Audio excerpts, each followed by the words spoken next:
नमस्कार दोस्तों, आप सभी का बहुत-बहुत स्वागत है इस वीडियो के अंदर। इस वीडियो के अंदर मैं आपको बताने वाला हूँ कि ग्रो एप्लीकेशन के अंदर आप म्यूचुअल फंड में कैसे इन्वेस्टमेंट कर सकते हो। चाहे आपको एसआईपी करनी हो या फिर वन टाइम इन्वेस्टमेंट्स करना हो, आपको ग्रो एप्लीकेशन के अंदर म्यूचुअल फंड में किस तरीके से इन्वेस्टमेंट करना है, स्टेप बाय स्टेप आपको पूरा प्रोसेस बताने वाला हूँ। तो वीडियो को एंड तक जरूर देखना ताकि कोई भी इंपॉर्टेंट स्टेप्स आप मिस ना कर दो। और हाँ गाइस, वीडियो बनाने में काफी मेहनत लगती है, तो प्लीज वीडियो को लाइक और चैनल को सब्सक्राइब जरूर कीजिएगा। तो सबसे पहले हम ग्रो एप्लीकेशन को ओपन कर लेते हैं। तो ओपन करने के बाद इंटरफेस कुछ इस तरीके का दिखेगा, लेकिन आपको यहाँ पर आ जाना है म्यूचुअल फंड वाले सेक्शन पे। ये जो स्टॉक्स वाला सेक्शन है बाय डिफॉल्ट जो ओपन होता है, ये सिर्फ स्टॉक्स के लिए, यानी कि आप शेयर्स परचेज करना चाहते हो तो। लेकिन अगर आपको म्यूचुअल फंड में इन्वेस्टमेंट करना है तो आपको म्यूचुअल फंड्स वाले सेक्शन में नीचे क्लिक कर देना है। तो जैसे हम इस पर क्लिक करते हैं तो आपको कुछ इस तरीके का इंटरफेस देखने को मिलता है, जहाँ पर आपको एक्सप्लोर, यानी कि ये सारे म्यूचुअल फंड्स है जिनमें आप इन्वेस्टमेंट कर सकते हो। ये कैटेगरी है high returns, SIP, tax saving mutual funds, large cap, mid cap, small cap. थोड़ा सा मैं आपको ब्रीफ दे देता हूँ। स्मॉल कैप उन कंपनियों में इन्वेस्टमेंट करते हैं जिन कंपनी का मार्केट कैपिटलाइजेशन 5,000 करोड़ से कम होता है।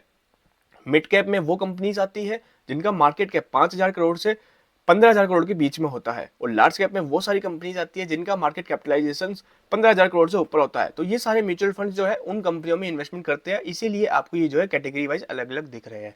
लेकिन आपको किस तरीके से इन्वेस्टमेंट करना है वो मैं आपको बताता हूँ।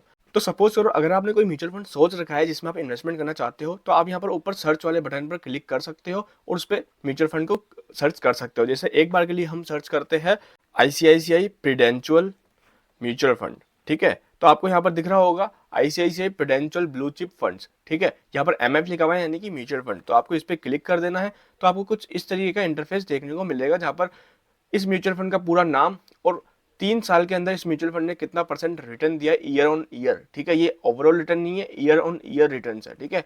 तो ये आपको यहाँ पर देखने को मिलेगा। और इस म्यूचुअल फंड को कितना परसेंट रेटिंग मिला हुआ है ये आपको देखने को मिलेगा। और अभी जो इस म्यूचुअल फंड में देखो, शेयर्स में क्या है, प्राइस होती है, लेकिन म्यूचुअल फंड्स में होती है एनएवी। तो अभी इस म्यूचुअल फंड में की क्या एनएवी है, 110.19 रुपए। यानी कि अगर आप इसको बाय करते हो तो आपका पैसा, सपोज 1,000 रुपये आप लगा रहे हो, तो 1,000 रुपये डिवाइडेड बाय ये कर देना 110, तो उतना यूनिट आपको मिलेगा, उतनी क्वांटिटी आपको मिलेगी। तो ये एक तरीके से शेयर प्राइस होता है ना, वैसा ही है नेट एसेट्स वैल्यू होती है एनएवी, ठीक है।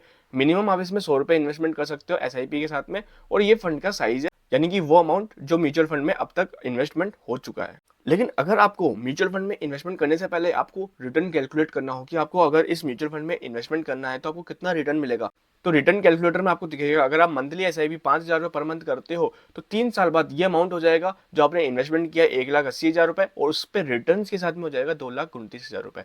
यानी कि आपको 27% का रिटर्न आपको 3 ईयर्स में मिल जाएगा, अभी के परफॉर्मेंस के हिसाब से, अभी जो मार्केट में सिचुएशन चल रही है उस हिसाब से, ठीक है। तो अभी तो मार्केट टूटा हुआ है, इसलिए आपको ये जो है कम परसेंटेज दिख रही है, लेकिन ओवरऑल जो है एक अच्छी परसेंटेज के साथ में आपको रिटर्न मिल जाता है। अभी हम बात करते हैं आपको इन्वेस्टमेंट कैसे करना है। तो ठीक है, यहाँ पर आपको नीचे दो ऑप्शन देख रहे होंगे, एक तो है वन टाइम और एक है स्टार्ट एसआईपी। देखो वन टाइम में क्या है, जब आपकी मर्जी हो आज कर दिया, 10 दिन बाद कर दिया, जब आपकी मर्जी हो जब आप इसमें इन्वेस्टमेंट कर सकते हो। एसआईपी में क्या होता है, आपने सपोज 5 तारीख चुन ली कि मुझे हर महीने 5 तारीख को मेरे बैंक अकाउंट से पैसा कट जाना चाहिए, वो थी एसआईपी। यानी कि आपका हर महीने जो है वो पर्टिकुलर अमाउंट बैंक अकाउंट से कट जाएगा, ठीक है। अगर वो अमाउंट उस बैंक अकाउंट पे नहीं होता, बाय एनी चांस एक महीने में अगर अवेलेबल नहीं होता, तो आपका जो है बाउंस चार्जेस लगने वाले हैं, ये बात ध्यान रखना। बैंक आपका जो है बाउंस चार्जेस वहां पर चार्ज करेगा। लेकिन वन टाइम में आप जो है फ्री माइंड होते हो, आप कभी भी कितना भी अमाउंट इन्वेस्टमेंट कर सकते हो। तो एक बार के लिए हम बात करते हैं कि हमें वन टाइम करना है, ठीक है। तो वन टाइम के लिए आपको वन टाइम पे क्लिक करना है, देन इस तरीके का इंटरफेस ओपन होगा।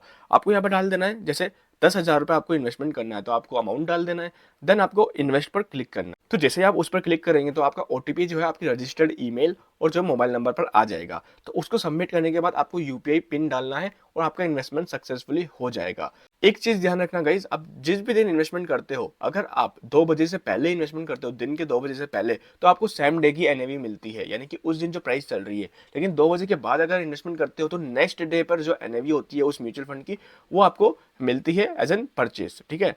तो इस तरीके से जो है हमने और भी म्यूचुअल फंड में इन्वेस्टमेंट किए थे, आपको मैं एक बार दिखा देता हूँ। हमारे डैशबोर्ड पर जैसे ही आएंगे तो आप देख सकते हो यहाँ पर जो हमने कल ही इन्वेस्टमेंट किया था, तो आप देख सकते हो यहाँ पर हमने जो है 68,000 रुपीज इन्वेस्टमेंट किए थे, और अभी जो है सिर्फ 182 रुपये का लॉस हो रहा है। ये सिर्फ एक दिन का लॉस है, क्योंकि हमने एक दिन पहले ही इन्वेस्टमेंट किया है, ये तीनों म्यूचुअल फंड में इन्वेस्टमेंट किया है। अब मैं आपको बताने वाला हूँ कि किस तरीके से आप म्यूचुअल फंड में इन्वेस्टमेंट प्लान कर सकते हो। देखो गाइस, यहाँ पर एक चीज नोटिस करना, ये मैंने 3 तरीके के म्यूचुअल फंड लिए। फर्स्ट, सेकंड और थर्ड।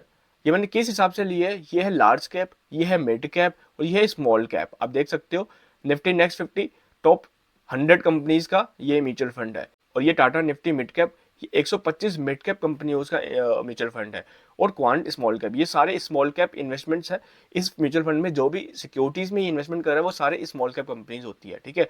तो उन सब में मैंने बराबर अमाउंट इक्वली इन्वेस्टमेंट किया है। इसमें क्या होता है कि जो लार्ज कैप वाला म्यूचुअल फंड है फर्स्ट वाला, इसमें रिस्क बहुत कम होता है क्योंकि सारी अच्छी कंपनियां होती है, लेकिन रिटर्न भी इसमें कम होता है। मिड कैप वाली में जो है एक एवरेज रिटर्न होता है और एक एवरेज रिस्क होता है, लेकिन स्मॉल कैप वाली में रिस्क ज्यादा होता है तो रिटर्न्स भी ज्यादा होता है, और प्रोबेबिलिटी होती है कि आपका पैसा जो है इसमें 1 साल के अंदर 2 साल के अंदर डबल हो सकता है, ठीक है। तो इसीलिए जो है आप अपने इन्वेस्टमेंट्स को जो है अकॉर्डिंगली प्लान कीजिए। एक एवरेज करके करते हुए आप जो है इन्वेस्टमेंट कर सकते हो। इसी तरीके से इन्वेस्टमेंट कर सकते हो। आपका अगर 1 लाख रुपया है तो 33% आप जो है लार्ज कैप म्यूचुअल फंड में इन्वेस्टमेंट कर सकते हो, 33% मिड कैप में और 33% स्मॉल कैप में। इस तरीके से आपका रिस्क और रिटर्न दोनों एवरेज हो जाएगा और एंड में आपको एक अच्छा सा रिटर्न मिल जाएगा। इसके अलावा आप अगर आपको एसआईपी करनी है तो सिंपली आपको वन टाइम की जगह एसआईपी पर क्लिक करना है और बैंक अकाउंट का यूपीआई पिन डाल देना है और उसमें डेट सेलेक्ट कर लेनी है कि किस डेट को आपको जो है उसकी एसआईपी कटवानी है। तो इस तरीके से जो है आप एसआईपी और one time investment mutual fund में कर सकते हो। अब आपके ऊपर है आप किस म्यूचुअल फंड में इन्वेस्टमेंट करते हो, लेकिन हाँ, ग्रो एप्लीकेशन में इन्वेस्टमेंट करना बहुत आसान और एक अच्छा इंटरफेस भी मिलता है। इसीलिए ग्रो ऐप को मैं भी पर्सनली यूज करता हूँ और आपको भी यूज करने की सलाह देना चाहता हूँ। अगर आपको वीडियो से इन्फॉर्मेशन मिली है तो प्लीज वीडियो को लाइक और चैनल को सब्सक्राइब कर देना। और अगर आपको स्टिल कोई क्वेश्चन से कमेंट्स हो तो आप मुझसे कमेंट बॉक्स में पूछ सकते हो। मिलता हूँ आपसे अगले वीडियो में, तब तक के लिए bye bye, take care, love you.